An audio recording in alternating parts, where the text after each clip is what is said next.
जैसे जैसे आपकी उम्र बढ़ती है, आपकी वित्तीय स्थिरता ठगों के लिए और भी आकर्षक हो जाती है।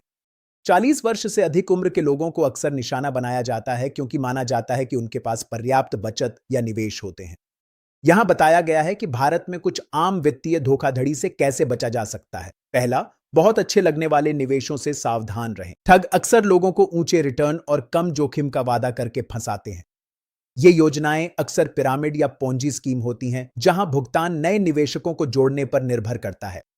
हमेशा निवेश के अवसरों की जांच विश्वसनीय वित्तीय सलाहकारों या सरकार द्वारा विनियमित प्लेटफॉर्मों से करें।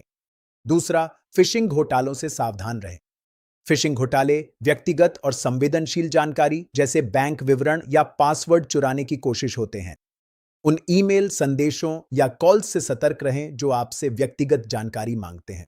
बैंक और वित्तीय संस्थान कभी भी फोन या ईमेल के जरिए संवेदनशील जानकारी नहीं मांगते।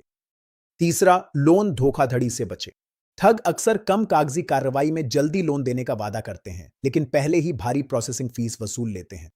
सुनिश्चित करें कि आप केवल पंजीकृत वित्तीय संस्थानों से ही लेन देन करें। उनकी साख भारतीय रिजर्व बैंक या संबंधित प्राधिकरणों से जांचें। चौथा, पहचान की नकल करने वाले घोटाले। कुछ ठग खुद को सरकारी अधिकारी, बैंक कर्मचारी या बीमा एजेंट के रूप में पेश करते हैं। वे आपको दंड या किसी निवेश की रद्दीकरण से बचने के लिए तुरंत भुगतान करने का दबाव डाल सकते हैं।